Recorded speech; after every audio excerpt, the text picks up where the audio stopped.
Olá pessoal, bem-vindos a mais um vídeo e hoje eu tô aqui para mostrar para vocês um pouco sobre esse avião aqui, que é o WL Toys ou Park 10, né? Você consegue achar ele com as duas marcas, modelo 949S Pro. Então esse modelo de aviãozinho, ele tem algumas versões e hoje eu vou apresentar para vocês especificamente essa versão que é o Pro. Então uma pequena apresentação, né? Trata-se de um aeromodelozinho que é uma réplica de um Cessna 182. Esse aeromodelo tem 3 canais, onde os controles são profundor e leme, né? E acelerador. Então ele não vai ter aqueles motorizinhos, né, que você encontra em outros aeromodelos mais dessa faixa de preço, né, que direcionam lateralmente por empuxo vetorial. Então ele tem superfícies de comando por micro servinhos, né? Então você consegue ver os links, né? A linkagem dele, igual um aeromodelo maior, né? Um aeromodelo mais convencional, né? E ele não tem ailerons, né? Então ele não vai ter aquele controle de rolagem. Então ele vai ter só o yaw, né? A guinada e o pitch, né? Que é a elevação. E, lógico, motor. Então esse aeromodelo é bem pequeno, né? Ele é bem compacto, como vocês podem ver. Tem mais ou menos uns 50 centímetros de envergadura, cerca de uns 40 centímetros de comprimento. As medidas exatas eu vou deixar aqui na tela para vocês. Ele é bem leve, né? Ele é um aeromodelo que acho que tem 56 gramas sem bateria. Com bateria dá um pouquinho mais, né? Eu posso até pesar para vocês. Como vocês podem ver, pesa 68 gramas com bateria, né, em ordem de voo. Esse modelo, né, esse aviãozinho da WL Toys, já existe no mercado há alguns anos, né? Eu lembro de ter visto ele em loja lá em 2018, mais ou menos. Então é muito comum que você encontre conteúdo sobre esse avião de versões mais antigas, que não tem algumas características que esse aqui tem.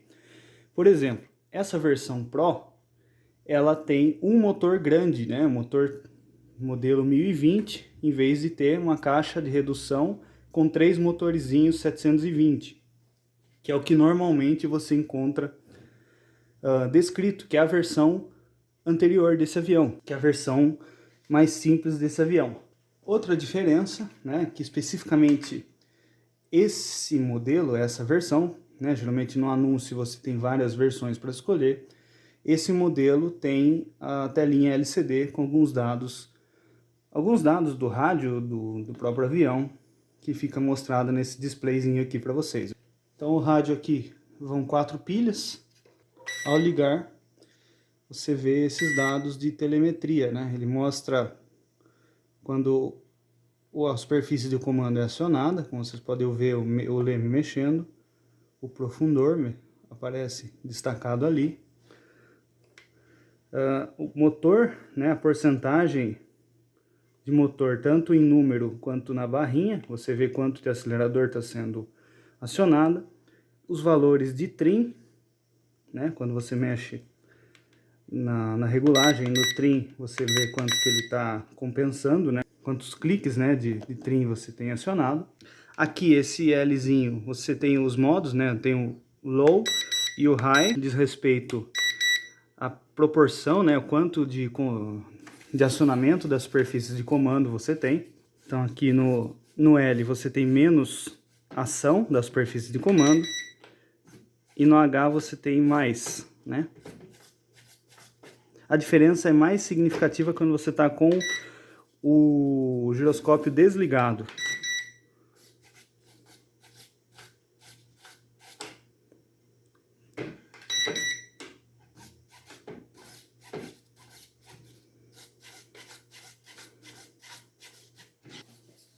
Então, outra diferença em relação a versões anteriores, né? Não sei se vocês estão escutando esse barulhinho, ó. Conforme eu movimento ele, vocês podem ver que as superfícies de comando se movem também, né? Isso é porque esse avião ele tem giroscópio interno, né? Então ele tem um sistema de estabilização que vai ajudar esse avião a voar nivelado, que é uma coisa que eu considero um ponto forte desse modelo, né? Principalmente um aeromodelo focado em iniciantes, apesar de que eu vou fazer algum comentário a respeito disso, um pouquinho mais para frente. Mas, no geral, essa é a apresentação desse avião. Então, existem várias versões, né, disponíveis nos anúncios online, que podem ter a telinha LCD, podem não ter, por exemplo, o motor único, né, ter os 3 motorzinhos. Tem versões com e sem giroscópio, né? Esse giroscópio você pode desligar ele também, né? Agora ele está desligado. E aí você tem pleno controle da aeronave. Quando eles estão ligados, ele não vai te deixar ultrapassar certos limites, tanto de inclinação quanto de atitude, né, para cima e para baixo. Agora vou destacar um pouco os pontos positivos e negativos desse avião. De ponto positivo, né, eu vou dizer que é um avião bem robusto, né, ele cai, levanta, voa. Ele não é um avião frágil, né? Se você não conhece, acho que você nunca teve um avião desse. A textura dele é mais ou menos como se fosse um macarrão de piscina, né? Ele não é aquele isopor frágil, então ele é um pouco mais flexível. Imagina um macarrão de piscina um pouco mais firme, né? Então essa é a espuma EPP. Ponto positivo que eu comentei já, né? Ele é um avião com sistema de estabilização, né? Pelo preço dele, por ser um aviãozinho simples, isso é muito interessante. Ponto negativo é que ele só tem 3 canais, né? Então você não tem controle dos 3 eixos de movimento, né? Você tem controle nesse eixo e esse eixo. Você não vai ter isso aqui, né, de movimento nele. Outro ponto positivo é a autonomia da bateria. Ele voa, ele vem, né, com o pacote.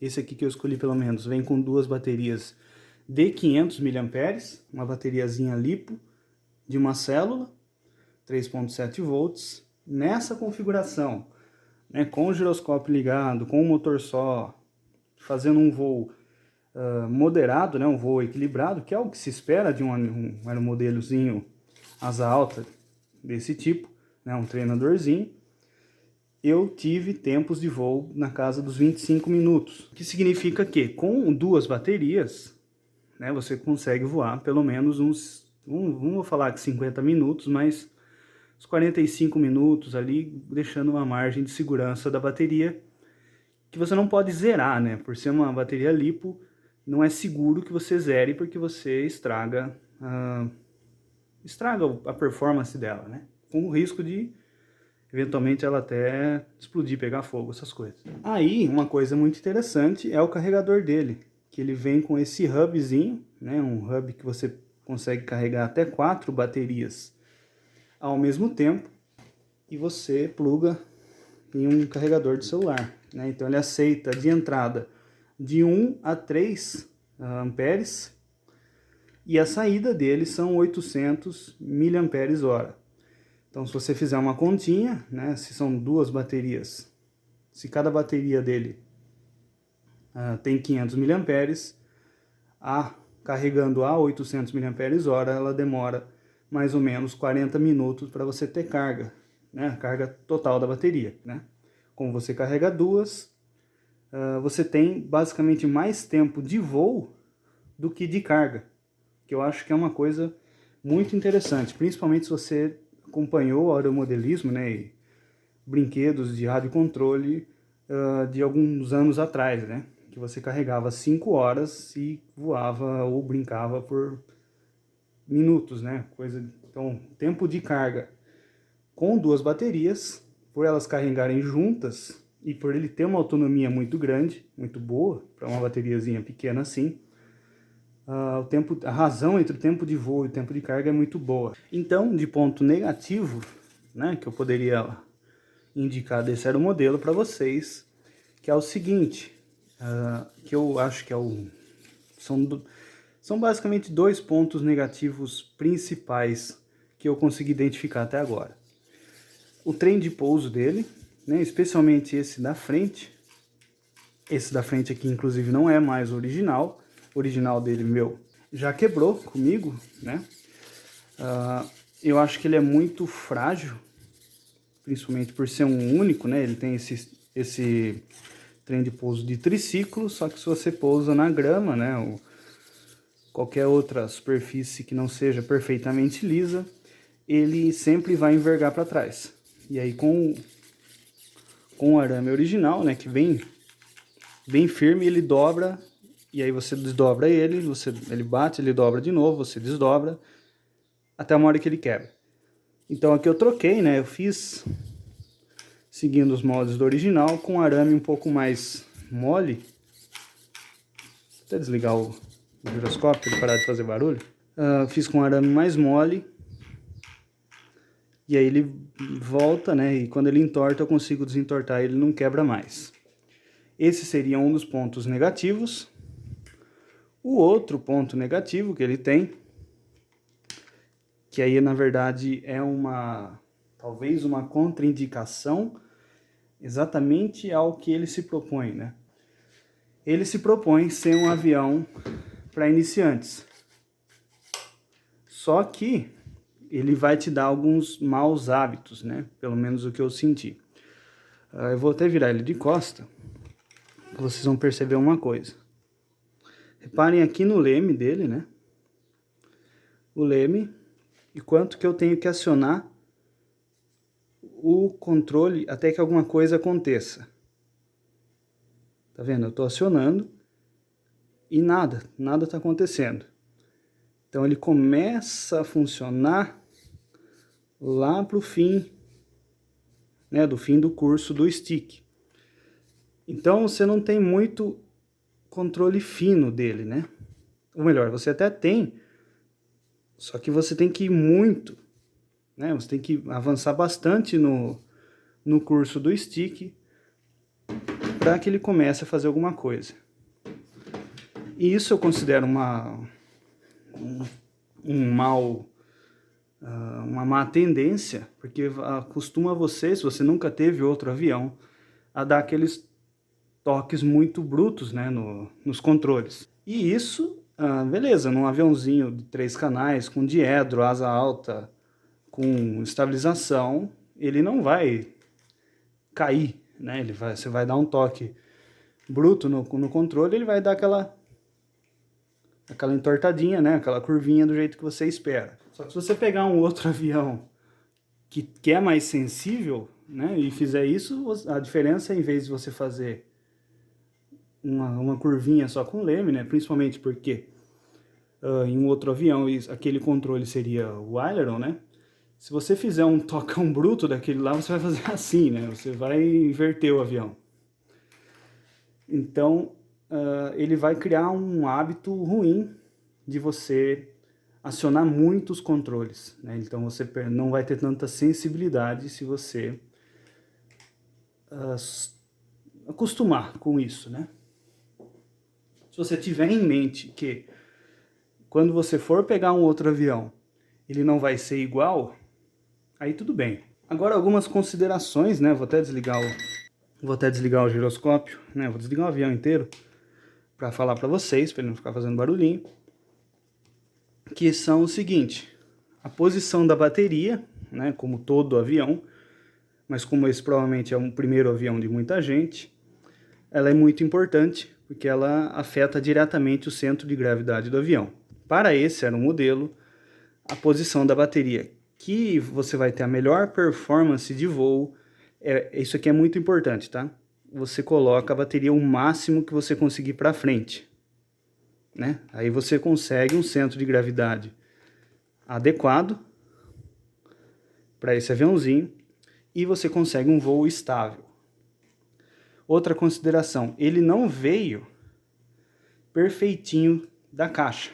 Então ele tinha um defeitinho na pintura aqui, né, que eu acabei pintando por cima.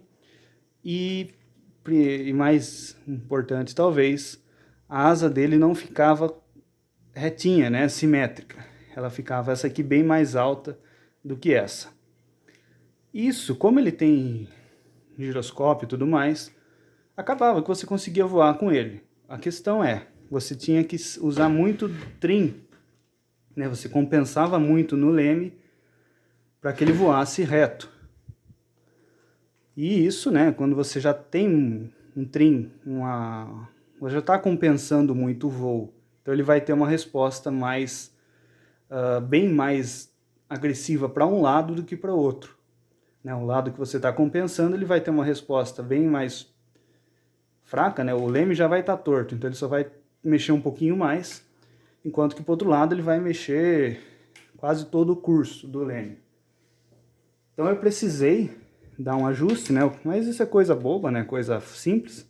Coloquei uns pedacinhos de fita desse lado, fita crepe, e lixei um pouco do outro lado aqui. Então ela fica um pouco mais simétrica. E, né, o fato de você ter que usar um trim muito acentuado, né, naquela situação acentuava um outro probleminha que eu percebi com ele, que é isso daqui, ó.